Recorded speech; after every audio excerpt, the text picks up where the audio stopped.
এর আগেও আপনাদের জানিয়েছি এভারকেয়ার হাসপাতাল থেকে গুলশানের বাসভবনে আসবেন তারেক রহমান।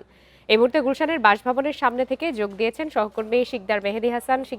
মেহেদী হাসান, এই মুহূর্তে গুলশানের 196 নম্বর বাসার সামনের সার্বিক পরিবেশ কেমন দেখছেন এবং কি ধরনের নিরাপত্তা ব্যবস্থা রয়েছে সবকিছু জানাবেন।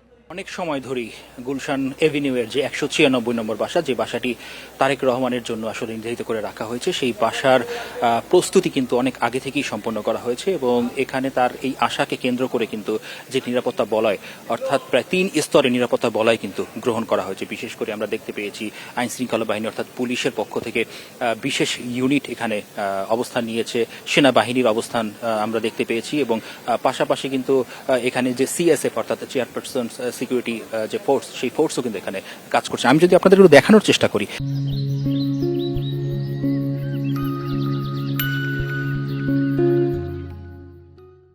একটু দূরে হলেও 196 নম্বর বাসা থেকে বেশ কিছু দূরে, অর্থাৎ সামনে এবং পিছনে দুই দিকেই কিন্তু যে জায়গাটি, সড়কটি কিন্তু খালি রয়েছে। কারণ এখানে অন্য কাউকে বা এখানের বাসিন্দা ছাড়া অন্য কাউকে আসলে এখানে প্রবেশ করতে দেওয়া হচ্ছে না। শুধু গণমাধ্যম কর্মীদের, কিছু সংখ্যক গণমাধ্যম কর্মীদের এখানে অবস্থান করতে দেওয়া হয়েছে, তাও একটি নিরাপদ দূরত্ব বজায় রেখেই মূলত আমরা এখানে কাজ করছি। এবং এছাড়া আসলে এই 196 নম্বর যে বাসাটি, বাসার কিন্তু দুটি প্রবেশ পথ রয়েছে। সেই দুটি প্রবেশ পথের কোন পথ দিয়ে আসলে তারেক রহমান যেহেতু এখন এভারকেয়ারে আছেন, সেখান থেকে তিনি যখন ফিরবেন এখানে কোন পথ দিয়ে তিনি আসবেন সেই বিষয়টি এখনো আমরা নিশ্চিত করতে পারিনি বা আমাদেরকে আসলে নিশ্চিত করে কেউ জানায়নি। যদিও আমরা এখানে যারা পুলিশ রয়েছেন অর্থাৎ আইন শৃঙ্খলা বাহিনীর যারা সদস্য রয়েছেন তাদের সাথে কথা বলেছি, আমরা যে প্রবেশ পথের সামনে রয়েছে ঠিক এখান থেকেই আসলে তার প্রবেশ করার সম্ভাবনাটা সব থেকে বেশি বলে তারা জানিয়েছেন।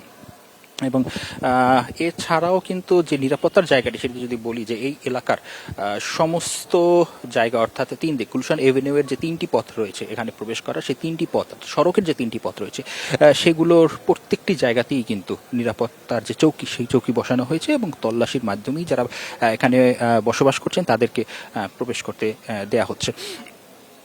এছাড়া যদি আপনাকে আমি একটু বলি যে এখানে বেশ কিছু নেতাকর্মীদের কিন্তু অবস্থান আমরা লক্ষ্য করেছি, অর্থাৎ বেশ কিছুটা দূরে হলেও আমরা তাদের সাথে কথা বলেছিলাম। তারা কিন্তু এখানে মুহুর্মুহু স্লোগান দিচ্ছেন, তারা তারেক রহমানকে এক নজর দেখার জন্য কিন্তু তারা এখানে সেই সকাল থেকেই বলবো যে তারা এখানে অপেক্ষমান রয়েছেন।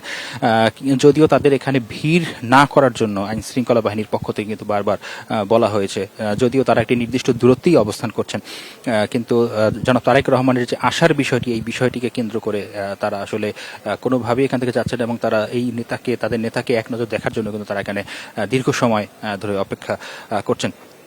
এবং আপনি জানেন যে এই যে 196 নম্বর যে বাসা, এই বাসাটি কিন্তু মূলত শহীদ রাষ্ট্রপতি জিয়াউর রহমান নিহত হওয়ার পরে যে গুলশান এভিনিউতে তার যে তৎকালীন রাষ্ট্রপতি বিচারপতি আব্দুস সত্তারের যে মন্ত্রিসভা, সেই মন্ত্রিসভার সম্মত সিদ্ধান্তে কিন্তু জিয়াউর রহমানের সহধর্মিণী বেগম খালেদা জিয়ার নামে কিন্তু বরাদ্দ দেওয়া হয় এবং কয়েক মাস পূর্বেই কিন্তু এই বাড়িটি দলিলপত্র বিএনপি চেয়ারপারসনের কাছে হস্তান্তর করেন গণপূর্ত উপদেষ্টা আদিলুর রহমান খান এবং রাজধানী উন্নয়ন কর্তৃপক্ষের রাজুকের চেয়ারম্যান রিয়াজুল ইসলামও আসলে সেখানে ছিলেন এবং তারই পরিপ্রেক্ষিতে কিন্তু এই বাড়িতেই আসলে উঠবেন এবং সেই প্রস্তুতির জায়গায় কিন্তু সকল ধরনের প্রস্তুতি আসলে এখানে গ্রহণ করা হয়েছে।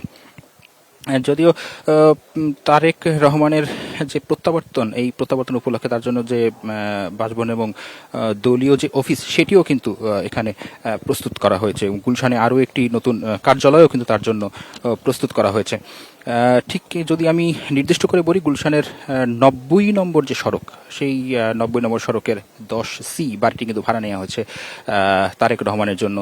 4তলা সেই ভবন, সেখানেও কিন্তু আসলে নিরাপত্তার যে জায়গাটি, সেটিও কিন্তু চরমভাবেই নিশ্চিত করা হয়েছে এবং সেখানে আসলে মূলত ব্রিফিং রুম সহ অন্যান্য যে বিষয়, সেগুলো কিন্তু সহ গবেষণা সেলও কিন্তু সেখানে রয়েছে, যাতে তার রাজনৈতিক যে কার্যকলাপ বা রাজনৈতিক যে আলাপ অর্থাৎ এবং দেশ পরিচালনা বা নেতাকর্মীদের বিভিন্ন ধরনের নির্দেশনা দেওয়ার জন্য যে সকল কার্যক্রম, সেটা তিনি সেই বাসা থেকেই বা তার সেই গুলশান কার্যালয়, সেই কার্যালয় থেকেই তিনি করবেন বলে এখন পর্যন্ত আমরা জানতে পেরেছি। এবং বিএনপি মিডিয়া সেলের পক্ষ থেকেও কিন্তু আমাদেরকে এখন পর্যন্ত আসলে আগামী 3 দিনের একটি কর্মসূচি দেয়া হয়েছে।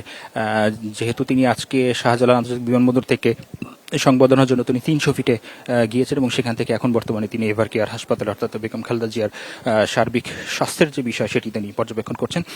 তারপরেই তিনি আসলে সপরিবারে এখানে আসবেন, যদিও প্রায় 1.5 ঘন্টা আগে ঠিক এই বাসা থেকেই কিন্তু জুবাইদা রহমান এবং জাইদা রহমান তারা দুজন গিয়েছেন এভার কেয়ারের উদ্দেশ্যে। সপরিবারই আবার তারা এখানে আসবেন এমনটাই আমরা আসলে বিভিন্ন তথ্য মতে জানতে পেরেছি।